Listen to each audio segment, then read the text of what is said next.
Good evening. আজকের এই ক্লাসটিতে মূলত আমরা গবেষণার প্রকারভেদ বা শ্রেণীবিভাগ নিয়ে আলোচনা করব। তো সবার প্রথমে আমি বলবো, তোমরা আমার এই চ্যানেলটিতে যারা করে একদমই নতুন, যারা এই ক্লাসটি প্রথম দেখছো, তাদেরকে আমি বলবো, যদি কারো এই পিপিটিটা দরকার হয়, তাহলে তোমরা কিন্তু অবশ্যই আমার যে টেলিগ্রাম গ্রুপ বিজয় স্যার এডুকেশন নোটস, এই নামে গ্রুপটিতে জয়েন করবে এবং এই রকমের আগামীতে এবং অতীতের যে ক্লাসগুলো হয়েছে সেই ক্লাসগুলো পাওয়ার জন্য তোমরা চ্যানেলটিকে সাবস্ক্রাইব এবং বেল আইকনটি প্রেস করে রাখবে।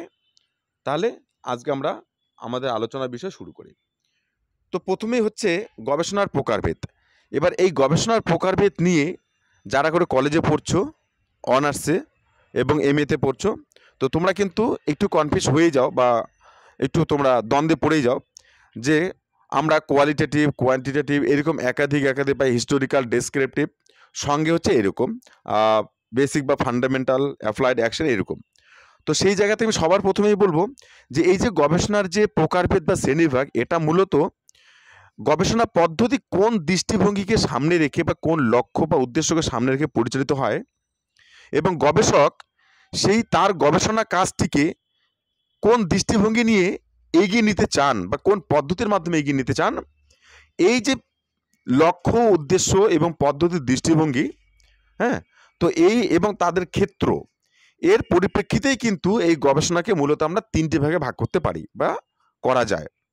হ্যাঁ, তো সেই তিনটি গবেষণা হচ্ছে, প্রথমটা হচ্ছে মৌলিক গবেষণা বা তাত্ত্বিক গবেষণা, যেটাকে আমরা ইংরেজিতে বেসিক বা ফান্ডামেন্টাল বা পিওর এরকম রিসার্চ বলে থাকি। এবং দুই নম্বরটা হচ্ছে ফলিত গবেষণা বা প্রায়োগিক গবেষণা এবং অ্যাপ্লাইড রিসার্চ। এবং এই অ্যাপ্লাইড রিসার্চকে অনেকে কিন্তু ফিল্ড রিসার্চও বলে থাকেন। এবং অপরটি হচ্ছে অ্যাকশন রিসার্চ, সক্রিয় গবেষণা বা তাৎক্ষণিক গবেষণা। ওকে, তাহলে এই হচ্ছে তিনটি মূল গবেষণা। এবং এই ক্লাসটিতে আমরা আরো আলোচনা করব প্রত্যেকটি গবেষণার যে প্রকারভেদ শ্রেণীবিভাগ আছে, মূলত এই তিনটি, প্রত্যেকটির গুরুত্বপূর্ণ পয়েন্টগুলো, যে পয়েন্টগুলো থেকে তোমাদের যারা করে তোমরা যদি এমএতে পড়ছো, যারা করে সেই নোট লিখবে, তাহলে তাদের আমি বলবো এই পিপিটিটা যদি তোমরা ভালো করে পড়ো বা ভালো করে লিখে নাও, তাহলেই তোমাদের হয়ে যাবে। এবং যারা করে তোমরা বিভিন্ন কম্পিটিটিভ পরীক্ষার জন্য খাটবে, হয়তো এসএসসি, নেট, সেট এরকম, তো তাদের জন্য আমি বলবো এই পয়েন্টগুলো থেকেই তোমাদের ঘুরিয়ে পেঁচিয়ে কোনো না কোনোভাবে কিন্তু এখান থেকেই প্রশ্ন আসবে বা আসে। ওকে, তাহলে আমরা এবার নেক্সট স্লাইডে যাব।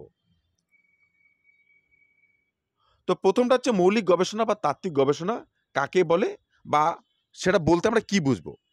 তাহলে এখানে প্রথমে তোমাদের বুঝতে হবে যে মৌলিক গবেষণা বলতে এমন এক ধরনের গবেষণা পদ্ধতিকে বোঝায় যে গবেষণার সাহায্যে কোনো তত্ত্বের সামান্যীকরণ করা হয়, নীতি বা তত্ত্বের উদ্ভাবন করা হয় বা আবিষ্কার করে, এবং যে আবিষ্কার বা উদ্ভাবনগুলি পরবর্তীতে মানুষের জীবনে বা সমাজের জীবনে কোনো না কোনোভাবে ভূমিকা পালন করে। তাহলে এই প্রকারের গবেষণাকে মূলত মৌলিক গবেষণা বলা হয়ে থাকে। এক্ষেত্রে আমরা একটা কথা বলবো যে শুধু যে তত্ত্ব বা সূত্রের যে সামান্যীকরণ করে তাই নয়, তা কিন্তু এই গবেষণার মাধ্যমেই কিন্তু আমরা বিভিন্ন রকমের যে তত্ত্ব বা থিওরি, সেটা কিন্তু আমরা আবিষ্কার করি। ওকে, তাহলে এটা হচ্ছে মূল কথা।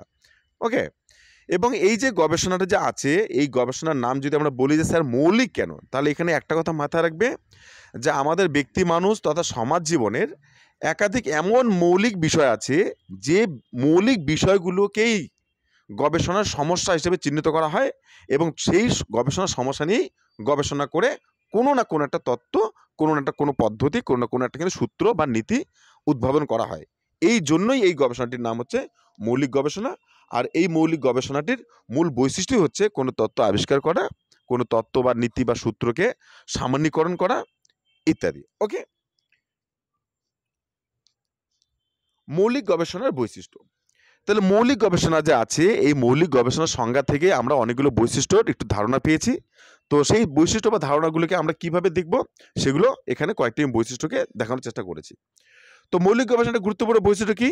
নির্বাচিত সূত্র বা নীতিকে প্রকৃত রূপে সংজ্ঞায়িত করা, অর্থাৎ কোনো একটি পার্টিকুলার মৌলিক সমস্যা, এই যে সমস্যাটি যে সেই সমস্যাটা এক্স্যাক্টলি কি, সেটাকে কোন দৃষ্টিভঙ্গিতে, তার প্রকৃত অর্থটাই বা কি, গ্রহণযোগ্যতাটা কোথায়, অর্থাৎ বিভিন্ন দিক থেকে পার্টিকুলার বা বিশেষ বা কোনো যে একটা নির্দিষ্ট বিষয় আছে সেটাতে সংজ্ঞায়িত করা হয়। এটা হচ্ছে একটা এই গবেষণার বৈশিষ্ট্য।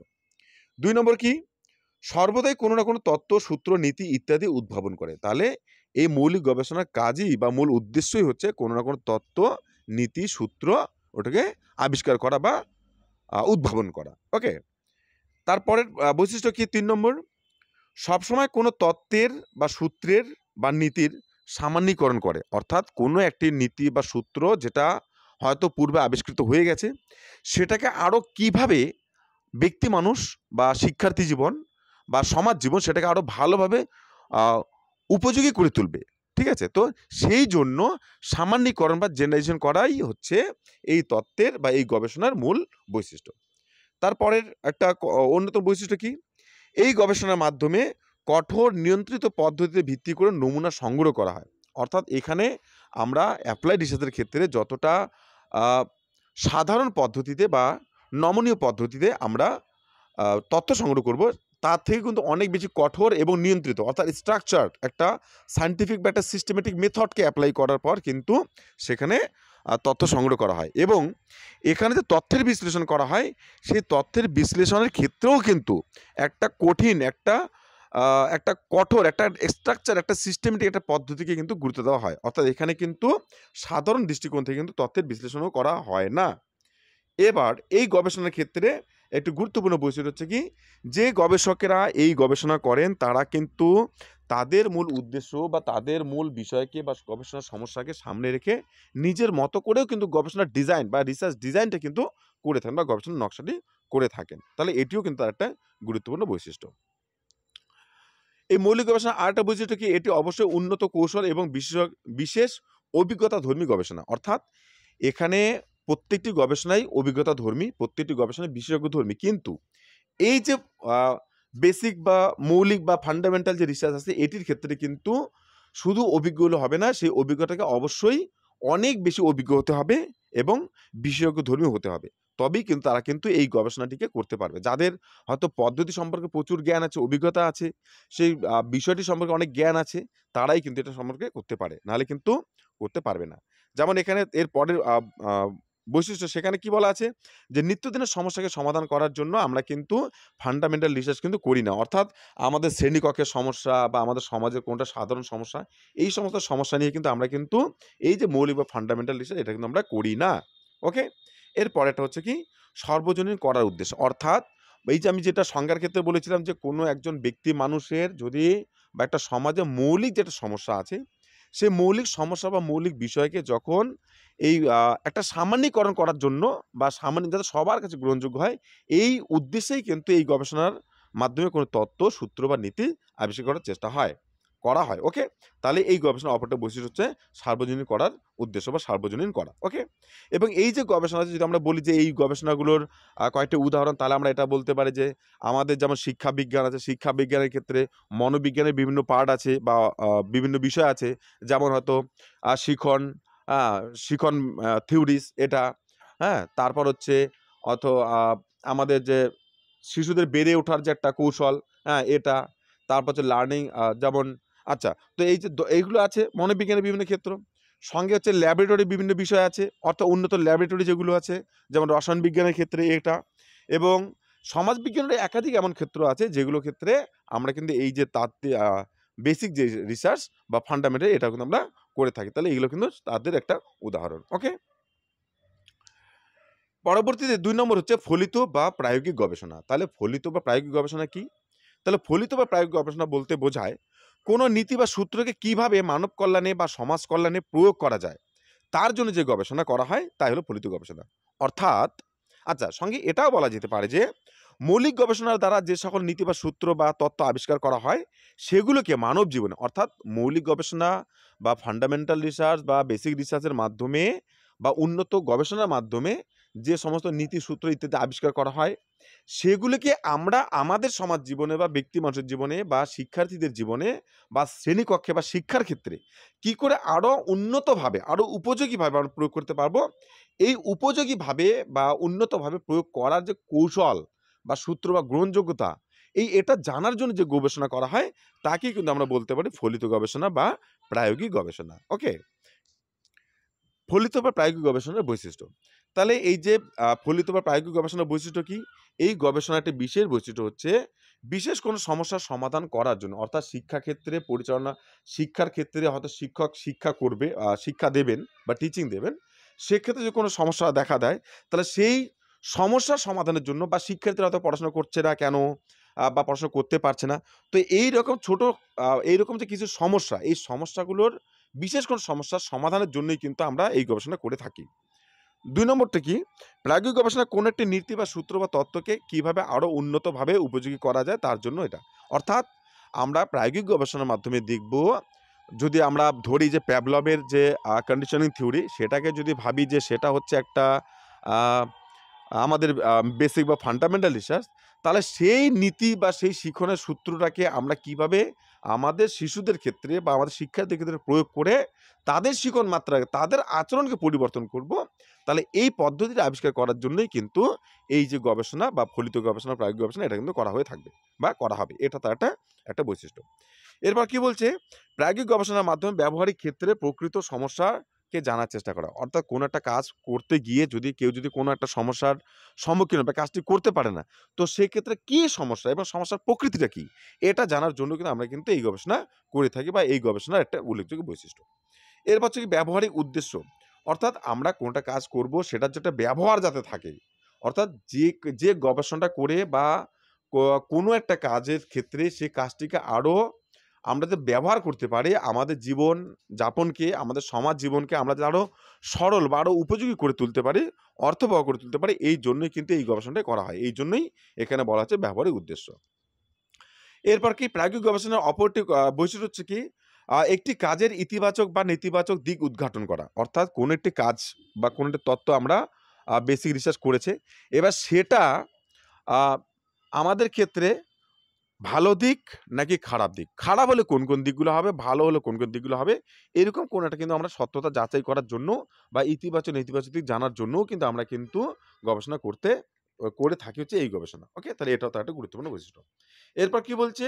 এই প্রায়োগিক গবেষণা কি করে? সবসময় লোকাল বা স্থানীয় বা বিশেষ দিকের প্রয়োগযোগ্যতা জানার চেষ্টা করে। অর্থাৎ এই যে আমাদের প্রায়োগিক গবেষণা, এটা মূলত স্বল্প, মানে অর্থাৎ যে সমস্যাগুলো আমাদের জানা সকলে, সেই সমস্ত সমস্যা নিয়েই কিন্তু এই গবেষণা করা হয়ে থাকে।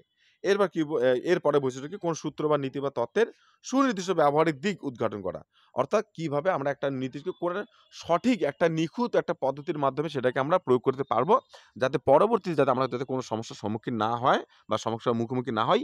এইজন্য সেই নীতিটা বা সেই সুনির্দিষ্ট পদ্ধতিটাকে আরো সুনিশ্চিত করার জন্যই কিন্তু আমরা এই ধরনের গবেষণা করে থাকি বা করে থাকবো। এরপর কি বলছে? মৌলিক গবেষণার মতো কঠিন পদ্ধতিকে এই গবেষণায় গুরুত্ব দেওয়া হয় না। অর্থাৎ এই যে ফলিত গবেষণা আছে, এই গবেষণা মৌলিক গবেষণার তুলনায় অনেকটাই নমনীয়। এবার কি বলছে? যে এই গবেষণাকে অনেকে ফিল্ড গবেষণাও বলা হয়ে থাকে। অর্থাৎ বেশিরভাগ ক্ষেত্রে এটা মূলত ফিল্ড স্টাডি বা ফিল্ড রিসার্চ এর ক্ষেত্রে কিন্তু জড়িত। ওকে? এইজন্যই এটাও তার একটা গুরুত্বপূর্ণ বৈশিষ্ট্য। এরপর হচ্ছে ৩ নম্বর, সক্রিয় বা তাৎক্ষণিক গবেষণা। সক্রিয় বা তাৎক্ষণিক গবেষণা কি? তাহলে সক্রিয় বা তাৎক্ষণিক গবেষণা হলো একটি বিশেষ উদ্দেশ্য ভিত্তিক এবং লক্ষ্যমুখী কর্মপ্রক্রিয়া। তাহলে এটাকে আমরা একটা কর্মপ্রক্রিয়া বলবো। যা বিভিন্ন পেশা বা কর্মে নিযুক্ত ব্যক্তিগণ তাদের পেশা বা কর্মের পরিচালন, পরিমার্জন বা উন্নয়নের সময় তাৎক্ষণিকভাবে সৃষ্ট। অর্থাৎ কোনো একজন ব্যক্তি সে কোনো একটা কাজ করে, হয়তো টিচার, হয়তোবা কোনো বিজনেসম্যান, হয়তো কোনো ব্যবসায়ী, এরকম। তাহলে তারা তাদের কাজটিকে পরিচালনা করতে গিয়ে বা করার সময় যদি দেখে যে হঠাৎ করে কোনো একটা সমস্যা চলে এলো, অথবা তার কাজটা সে আরো উন্নতভাবে করতে চায়। এই করতে গিয়ে কোনো সমস্যা তার সামনে চলে, তাহলে সেই সমস্যাটা সমাধানের জন্য বা সে কোনো সিদ্ধান্ত গ্রহণ করলো, সেই সিদ্ধান্তটা ঠিক আছে কিনা বা গ্রহণযোগ্য আছে কিনা, এই জন্য খুব অল্প সময়ে বৈজ্ঞানিক পদ্ধতির প্রয়োগের মাধ্যমে, বিচার বিশ্লেষণ করার মাধ্যমে যে গবেষণা করা হয়, তাকে আমরা তাহলে বলতে পারি তাৎক্ষণিক বা সক্রিয় গবেষণা। তাৎক্ষণিক বা সক্রিয় গবেষণার বৈশিষ্ট্য কি? তাৎক্ষণিক বা সক্রিয় গবেষণার বৈশিষ্ট্য হচ্ছে এটি হচ্ছে নির্দিষ্ট স্তরের মাধ্যমে পর্যায়ক্রমে পরিচালিত। অর্থাৎ এই যে সক্রিয় বা তাৎক্ষণিক গবেষণা যা আছে, এটা মূলত একটা নির্দিষ্ট স্তরে, অর্থাৎ যে যে কাজটা করছে তার একটা নির্দিষ্ট সমস্যা বা নির্দিষ্ট স্তরের মধ্যে গিয়ে একটা সমস্যা দেখা দেয়, সেই সমস্যাটার জন্য তিনি এটা করে থাকেন। তাহলে এটা তার একটা বৈশিষ্ট্য। এরপর কি হচ্ছে? এই যে সক্রিয় গবেষণা, যে তাৎক্ষণিক গবেষণা, এই গবেষণা যে ব্যক্তি করেন তার উপরে তিনি একটা নিয়ন্ত্রণ রেখে করেন। অর্থাৎ তার মধ্যে একটা নিয়ন্ত্রণ রাখা সম্ভব বা সম্ভব হয়। তাহলে এটাও তার একটা বৈশিষ্ট্য। তারপর কি বলছে? এখানে একটি উপাদানকে নিয়ন্ত্রণ করে অধ্যয়ন করা হয় না। অর্থাৎ অন্যান্য গবেষণার ক্ষেত্রে যদি আমরা পরীক্ষণমূলক বলি, হ্যাঁ? বা আমরা যদি কি বলে? ফলিত গবেষণা বলি, তাহলে এই সমস্ত গবেষণার ক্ষেত্রে যে সমস্যাগুলো হয় বা যেভাবে আমরা বিভিন্ন চলগুলোকে আমরা নিয়ন্ত্রণ করি বা বর্জন করি বা আম প্রশিক্ষণ দেই, সেই পদ্ধতি কিন্তু এখানে কিন্তু কাজ হয় না বা লাগু হয় না। এরপর কি বলছে, এই গবেষণার মূল উদ্দেশ্য হচ্ছে মূলত কি, তৎক্ষণাৎ কোনো একটা ফলাফল, অর্থাৎ এই গবেষণার মাধ্যমে যে ফলাফলটা পাবে, সেই ফলাফলটাকে কিছু পরেই বা পরবর্তীতে বা তৎক্ষণাৎ সে কিন্তু প্রয়োগ করতে পারে। অর্থাৎ এই গবেষণার মূল উদ্দেশ্যটা কি? কোনো সমস্যার সম্মুখীন হলে সেই সমস্যার সমাধানের জন্য এই গবেষণাটা প্রয়োগ করা হয়। তাহলে কি দাঁড়াচ্ছে? যে অর্থাৎ যে এই গবেষণার মাধ্যমেই কিন্তু সমস্যার সমাধান যেহেতু হচ্ছে, তাহলে এর ফলাফলটাকে নিশ্চয়ই তৎক্ষণাৎভাবে ব্যবহার করবে। এটাই তো একটা বৈশিষ্ট্য। তারপর কি বলছে? তারপর এটা বলছে যে সৃষ্টি হওয়া কোনো সমস্যার তাৎক্ষণিক সমাধান নির্ণয় করা। অর্থাৎ কোনো একটা সমস্যা দেখা দিলে সেই সমস্যাটা তাৎক্ষণিকভাবে অল্প সময়ের মধ্যে সমাধান করাই হচ্ছে এই গবেষণার একটা বৈশিষ্ট্য। এরপর কি, পরিকল্পিত কাজের উন্নতি ঘটানোই হচ্ছে সক্রিয় গবেষণা। অর্থাৎ কোনো একজন ব্যক্তি বা আ কোনো একজন নিযুক্ত, কোনো একটা কর্মে নিযুক্ত ব্যক্তি তার কাজটিকে আরো উন্নতভাবে কিভাবে করবে, সেই করার জন্যই কিন্তু এই গবেষণাটা করা হয়ে থাকে। তারপর কিছু, এটা হচ্ছে অনেক বেশি নমনীয় প্রকৃতির এবং অভিযোজন যোগ্যতা। অর্থাৎ এটা অনেক বেশি নমনীয় পরিবর্তন হয় এবং এটা আমাদের অভিযোজনের ক্ষেত্রে সহায়তা করে বা ব্যবসার অভিযোজনের ক্ষেত্রে সহায়তা করে। এটাও একটা তার বৈশিষ্ট্য। তারপর হচ্ছে নিয়ন্ত্রণ পদ্ধতিতে বৈজ্ঞানিক পদ্ধতির প্রয়োগ হয় না। অর্থাৎ এখানে বৈজ্ঞানিক পদ্ধতিকে প্রয়োগ করবে, সেটা অনেকটা স্থূলভাবে হয়। অর্থাৎ সেটা সূক্ষ্মভাবে হয়। সেটাকে আমরা অত ভালোভাবে বিচার বিশ্লেষণ করি না। এটা তার একটা বৈশিষ্ট্য। এবং তারপরে কি হচ্ছে, এই গবেষণার এই যে আমার যে তোমাদের বা আমার এই ক্লাসটিকে আমি উপস্থাপন করার জন্য যে সহায়ক গ্রন্থগুলো নিয়েছি, সেগুলো হচ্ছে এই নিম্নে আমি দিয়ে দিয়েছি।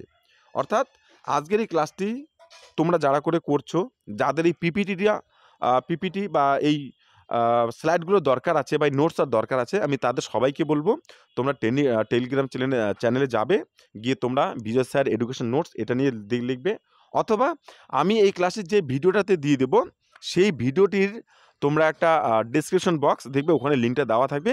তো তোমরা ওখান থেকে জয়েন হয়ে যাবে এবং ওখানেই তোমরা এই আজকের এই ক্লাসটি বা আজকের এই পিপিটি তোমরা পেয়ে যাবে। ঠিক আছে? সঙ্গে আমি সবাইকে একটা রিকোয়েস্ট করব, যাতে তোমরা আমার এই চ্যানেলটি সাবস্ক্রাইব করে দাও, যাতে আমি আরো ওর মোটিভেশন বা প্রেরণা পাই, যাতে আমি এরকমের তোমাদের উপযোগী কিছু ক্লাস নিয়ে আসতে পারি। ধন্যবাদ সবাইকে।